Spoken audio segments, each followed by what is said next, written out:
7MBP Intelligent Power Module Testing। প্রথমে হচ্ছে negative টার্মিনালের সাপেক্ষে আউটপুট টার্মিনাল UBW টেস্ট করতেছি ডায়োড মোডে। এখানে প্রত্যেকটা ভ্যালুই 0.385 ভোল্ট ডিসি দেখাচ্ছে।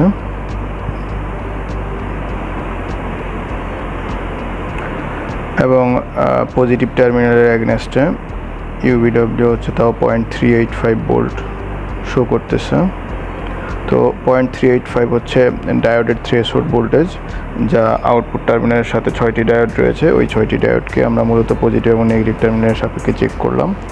এখন এখানে ব্রেকিং রেজিস্টরের যেই পয়েন্ট রয়েছে সেখানে 0.433 ভোল্টেজ দেখাচ্ছে। এখানে প্রি ড্রাইভারের পিন হচ্ছে 1 থেকে 16 পর্যন্ত।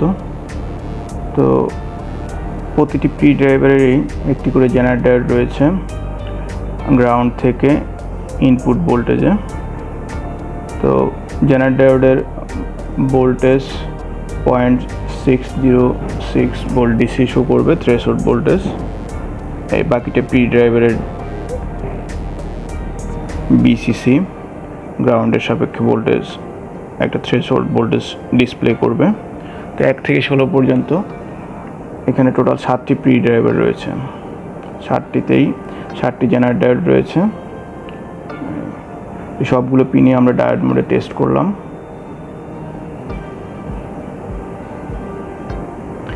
এখন মিটারকে রেজিস্ট্যান্স মোডে নিয়ে 1 থেকে 16 পর্যন্ত রেজিস্ট্যান্স টেস্ট করব প্রতিটা গ্রাউন্ড টার্মিনাল থেকে। এখানে 1 হচ্ছে গ্রাউন্ড টার্মিনাল, আবার 4 গ্রাউন্ড, 7 গ্রাউন্ড, 10 গ্রাউন্ড। এই গ্রাউন্ড টার্মিনালগুলোর সাপেক্ষেই মূলত আমরা টেস্টিং করব সবগুলো পিন। তো এখানে 2 ধরনের ভ্যালু শো করতেছে রেজিস্ট্যান্সে।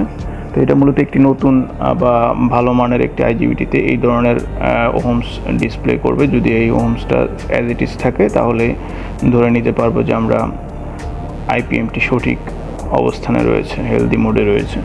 তাইলে আমরা এই IGBT ইউজ করতে পারবো। যদি এর ব্যত্যয় ঘটে, বিপরীত কোনো কিছু দেখা যায়, কোথাও শর্ট বা ওপেন হয়ে আছে, তার মানে হচ্ছে এটি ইউজ করা যাবে না। তো এই IGBT মূলত ভালো একটা IGBT, এই জন্য এই ভ্যালুগুলো সবগুলো অ্যাকুরেট ভ্যালু। তো আমরা এই ভ্যালুগুলোকে স্ট্যান্ডার্ড হিসেবেও নিতে পারি।